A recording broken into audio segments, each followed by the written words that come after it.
Olá, minha gente! Sejam muito bem-vindos para mais um episódio no nosso quadro Você Sabe o que é?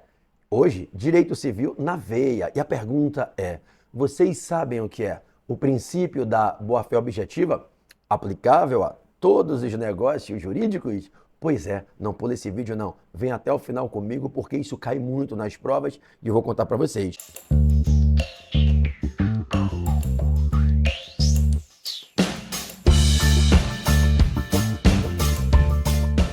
Antes de começar, porém, aquele pedido de sempre. Já deixou o like nesse vídeo? Toca nessa mãozinha, deixa o like da aprovação. Já ativou o sininho? Clica no sininho, ativa o sininho para receber as notificações quando entrar um conteúdo novo. E não se esqueça, né, de se inscrever aqui no canal e acompanhar a gente. É muito importante para todos nós a sua inscrição. Beleza? Vamos lá. O que é o princípio da boa-fé objetiva aplicável aos negócios jurídicos? Gente, se trata de um princípio que se aplica a todo e qualquer negócio jurídico, a todo e qualquer contrato. É um princípio que impõe um dever comportamental, ensinando que todo sujeito contratual tem que se comportar de boa-fé quanto ao objeto pactuado no contrato. Boa-fé objetiva, não é a velha e clássica boa-fé subjetiva. A boa-fé subjetiva é aquela boa-fé da mente, da intenção, da vontade de ser honesto, de ser leal, de fazer um contrato com a melhor intenção possível. É evidente que todos que agem celebrando negócios jurídicos devem agir de boa-fé subjetiva. Mas o que o ordenamento jurídico exige é mais do que isso. É mais do que apenas uma boa-fé intencional. É uma boa-fé comportamental, uma boa-fé no modo de se comportar no que tange ao objeto pactuado, as prestações fixadas, os deveres que se assume, a missão de cumpri-los, os direitos que são gerados, os direitos, as expectativas que num contrato você se compromete a satisfazer, a realizar. O princípio da boa-fé objetiva é um princípio que impõe um dever a todos os contratantes, a todas as partes de um negócio jurídico, de agirem com boa-fé no que tange à execução do contrato. Mas olha, cuidado. Esse princípio, que tem expressa previsão no artigo 422 do Código Civil, ele não se aplica apenas no que tange à execução do contrato. O princípio da boa-fé objetiva, ele já deve ser respeitado desde a fase de construção do contrato, desde a fase em que as partes estão negociando, estão nas tratativas, nas pontuações daquilo que virá a ser o objeto fixado no contrato, quando o negócio jurídico se concluir e tiver a sua formação aperfeiçoada. A boa-fé objetiva, ela tem que ser observada desde a fase pré-contratual até toda a condução da execução da fase contratual, que é a fase em que se cumprem as prestações. Mas posso te contar algo além disso? A boa-fé objetiva também tem que ser obedecida mesmo após finito o contrato. É por isso que quando você estiver fazendo a questão em prova, tome como verdadeira eventual afirmativa que apregoe que a boa-fé objetiva, ela tem 3 etapas, ela deve ser respeitada em todas as etapas, a etapa pré-contratual, a etapa contratual e a etapa pós-contratual.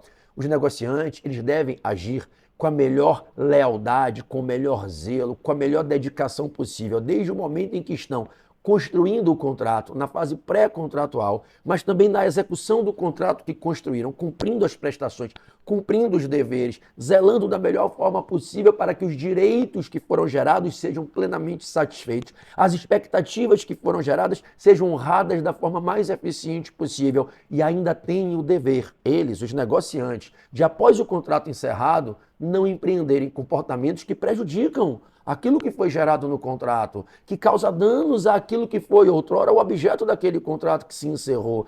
Exige-se postura de boa-fé até mesmo após encerrado o contrato. Então, leva como verdadeiro o princípio da boa-fé objetiva previsto no artigo 422 do Código Civil e que se aplica a todo e qualquer negócio jurídico, a todo e qualquer contrato. Ele se aplica nas etapas pré-contratual e pós-contratual.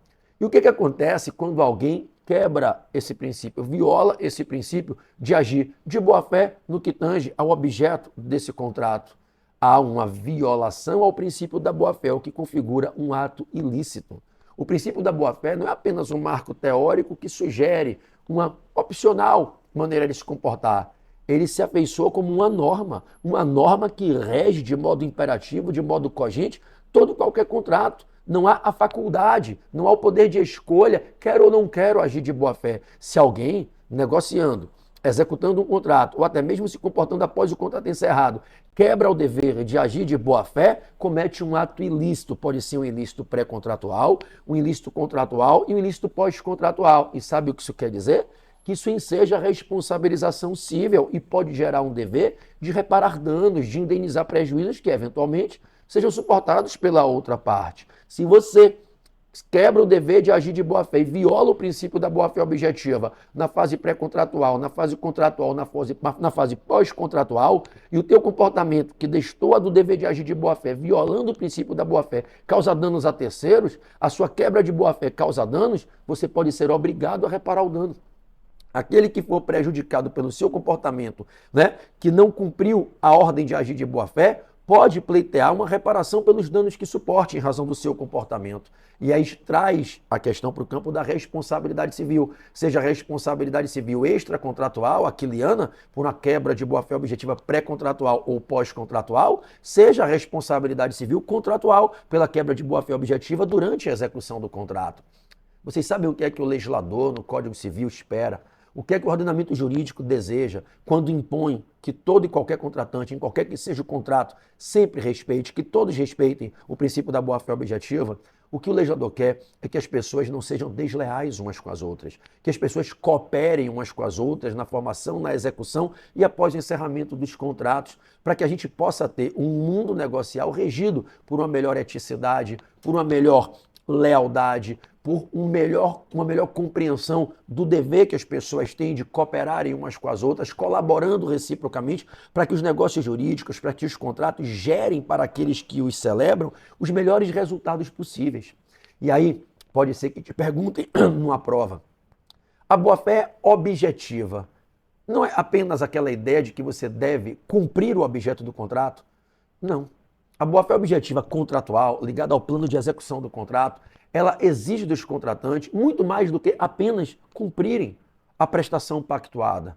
Você cumprir a prestação pactuada é o pacta sunt servanda, é o princípio da obrigatoriedade das convenções. As partes devem cumprir aquilo que se pactuou no contrato que celebraram, ao qual se vincularam. A boa-fé objetiva, a boa-fé quanto a esse objeto, quanto ao cumprimento dessas prestações, vai além de apenas se contentar em se entregar o que se combinou que seria entregue, se fazer o que se exigiu fosse feito, deixar de fazer aquilo que se determinou na obrigação de não fazer, se abstivesse do feito. Não, não basta cumprir a prestação.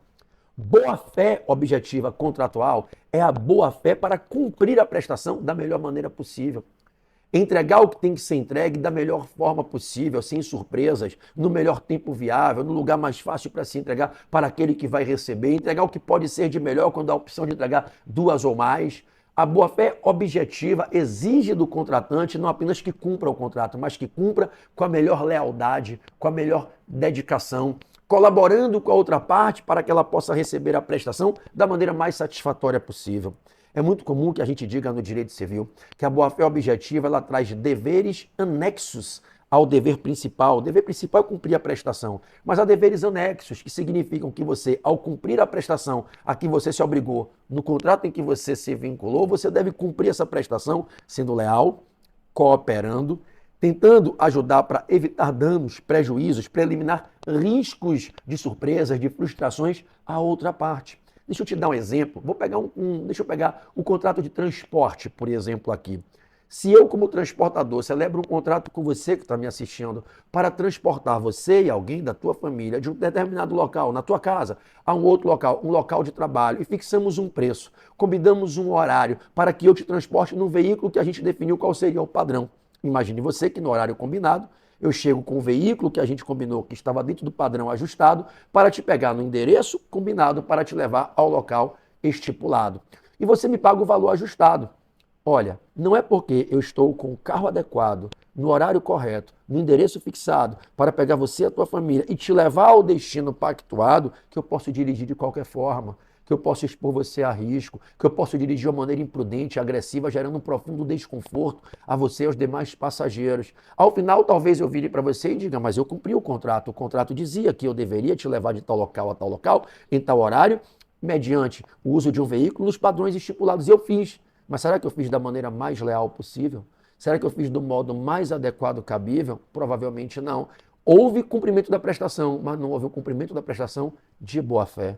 Observe se você pega aqui como exemplo um contrato de prestação de serviço e você me contrata para prestar um serviço para você. Imagine que eu sou um cantor e você me contrata para cantar na festa de casamento em que você celebrará, né, o seu matrimônio, a festa lá de comemoração do seu casamento com a sua esposa, você moça com o seu marido. E eu, como um grande cantor, lhe cobro uma determinada quantia, comprometendo-me a chegar no evento em tal local, em tal horário, com traje e tal, e eu faço tudo direitinho. Chego com a roupa adequada, combinada, no horário correto, para cantar pelo período que você me contratou. Mas imagine que durante o dia eu fiquei bebendo com amigos e me embriaguei, e quando cheguei lá, cheguei com a voz rouca, cheguei cansado, cheguei sem estar no melhor estágio de concentração e canto de fato lá às 2, às 3 horas, às 4 horas combinadas, mas destoando o meu tom de voz, errando nas músicas, tendo comportamentos que as pessoas percebem que não são adequados. Será que eu fui leal a você? Observe, eu cumpri aquilo que foi pactuado. Eu prestei o serviço que foi estipulado. Eu cheguei no horário correto, com a roupa adequada, mas será que eu fiz da melhor maneira que eu poderia fazer? Você vai dizer, provavelmente não, né, professor? Frustrou a expectativa do outro contratante. Então entenda, o que o princípio da boa-fé objetiva impõe é, por favor, senhores contratantes, não apenas se contentem em cumprir o contrato, procurem cumpri-lo da melhor maneira viável, cooperando com a outra parte, viabilizando que a prestação pactuada seja cumprida com o melhor zelo cabível, gerando o máximo de eficiência na satisfação do direito que a outra parte espera ver satisfeito. Então há deveres como o dever de informar. Se você tem alguma informação importante para dar, dê. Se você pode alertar a outra parte de um determinado risco, alerte. Se você tem algo para colaborar com a outra parte durante a execução do contrato, o faça. Se você pode cooperar para que a outra parte, inclusive, consiga cumprir a prestação dela da melhor maneira possível, colabore, não dificulte que a outra parte tenha impedimentos para cumprir a prestação dela, para que depois você eventualmente alegue que ela não foi adimplente de maneira adequada. Então, o dever de cooperação, de solidariedade, de informação, de alertar os riscos, todos esses são deveres anexos ao dever principal, que é cumprir a própria prestação. E quando você age desse modo, cumprindo a prestação pactuada da melhor maneira possível, cumprindo os deveres anexos à prestação, você está agindo de boa fé quanto ao objeto do contrato. E aí se fala que você cumpriu o princípio da boa-fé objetiva contratual. Professor, me fala o que seria um exemplo de boa-fé objetiva pós-contratual. Claro, é quando você tem um comportamento após encerrado o contrato, que você acabou de celebrar e de executar com a outra parte, que você se comporta de uma forma que você gera para aquela pessoa um prejuízo, ela em relação àquilo que foi celebrado e executado no contrato que você acabou de encerrar. Você tem um comportamento que retira dela uma vantagem que aquele contrato gerou para ela, que causa para ela um prejuízo, um dano, uma frustração naquilo que foi o objeto do contrato que se encerrou, um comportamento seu posterior ao contrato. Não é porque eu acabei de terminar com você um contrato agora que eu posso celebrar um novo contrato ou ter comportamentos que retirem de você as vantagens, os benefícios que você alcançou no contrato que você teve comigo. Imagine, por exemplo, num contrato de alienação de um terreno, em que eu venda para você um terreno que eu tenho a 200 metros da praia, informando a você que você vai pagar um valor um pouco mais caro para ter uma vista para o mar, uma vista bacana, ali vendo o nascer do sol, vendo o pôr do sol, ali no mar. E não lhe informo que na frente tem um outro terreno, entre o terreno que eu te vendi e a praia que também é meu, e que eu pretendo agora vender para alguém e construir um terreno na frente que vai retirar a tua vista. A minha conduta de, após ter te vendido o terreno, prometendo-lhe uma vista para o mar, de construir na frente, no terreno da frente, que também é meu, um outro imóvel, vender para outra pessoa, retira de você a vista para o mar. Será que não estaria eu agora tendo um comportamento de quebra de boa-fé, de falta de lealdade, mesmo após ter cumprido o meu contrato contigo, te entreguei a chave, te entreguei o terreno, tudo do jeito combinado, no prazo correto, você me pagou o valor que a gente ajustou, percebe? É um comportamento posterior ao encerramento do meu contrato com você, que te frustra, que retira de você os ganhos, as vantagens, frustra as expectativas que foram geradas no contrato que a gente executou. Imagine que eu me comprometo com você a te fornecer um determinado tipo de bem, para você que é um comerciante, revender esse bem no comércio da tua cidade e após fechar contigo ele cobrar um valor alto para te fornecer esses bens, permitindo a você ser um distribuidor meu aí na tua cidade, eu procuro o teu concorrente, informo que fiz um contrato contigo e faço agora um novo contrato com o teu concorrente e às vezes cobro até um valor um pouco menor para aumentar o meu ganho, eu quebro você, aí você vai dizer, mas poxa, você tinha um contrato comigo de me fornecer esse produto para que eu fosse o fornecedor aqui na cidade. Olha, realmente, eu cumpri o contrato, eu te forneci tudo. Pô, mas você agora vai tratar como meu concorrente. Eu não vou conseguir vender, o meu concorrente é mais forte que eu, é líder de mercado, e vai vender esse produto que ele não tinha, que só eu passaria a ter. Pois é, mas eu não botei no contrato, não tem nenhuma cláusula em que eu lhe garantia exclusividade. Tudo bem, você não me garantiu exclusividade, mas as circunstâncias evidenciam que a vantagem para mim era ser o primeiro a fornecer essa peça. Você vai para o meu concorrente, que é mais forte do que eu, e oferece o mesmo bem para que ele agora forneça, inclusive cobrando menos que eu. A sua conduta não é de boa fé comigo, mesmo após o nosso contrato já ter sido encerrado e você já ter cumprido a prestação, me entregando aquilo que você se obrigou a me fornecer. Entendem? Então, há aqui uma quebra de boa fé objetiva pós-contratual. Então, o que é o princípio da boa-fé objetiva? É esse princípio que impõe aos negociantes que, quando estiverem celebrando um negócio jurídico, hajam de boa-fé quanto ao objeto do contrato. Desde o seu desenho, da sua pactuação, da sua estipulação, haja de boa-fé, não se comprometa a entregar o que você sabe que não poderá fazê-lo, a fazer aquilo que você sabe que não conseguirá fazer. Então, desde a fase das tratativas, haja de boa-fé quanto àquilo que está sendo o objeto da negociação. Construir o negócio jurídico, haja de boa-fé no cumprimento do contrato. Boa-fé quanto ao objeto, quanto às prestações. E após encerrado o contrato, tenha o cuidado de não ter comportamentos que prejudiquem aquele com quem você celebrou e executou um contrato, prejudicando-o no que tange ao objeto executado no contrato que você já encerrou. Ok? Prof, o princípio da boa-fé objetiva se aplica a todos os contratos? Todos. Tem que estar escrito? Não. É uma cláusula implícita presente em todo e qualquer contrato e quem assim determina é o legislador, é a lei. Artigo 422 do Código Civil. Tudo bem? Espero que vocês tenham gostado. Ficam aí essas dicas. Não se esquece de se inscrever no canal, deixar um like, ativar o sininho de notificações e compartilhar esse vídeo com todas as pessoas que você ama e que você torce para que elas sejam aprovadas nas provas do exame de ordem e dos concursos públicos. Compartilhe com todos, acompanhe a gente aqui e não deixe de acompanhar o quadro. Você sabe o que é? Agora você sabe o que é. Boa-fé objetiva contratual. Um grande beijo e até a próxima.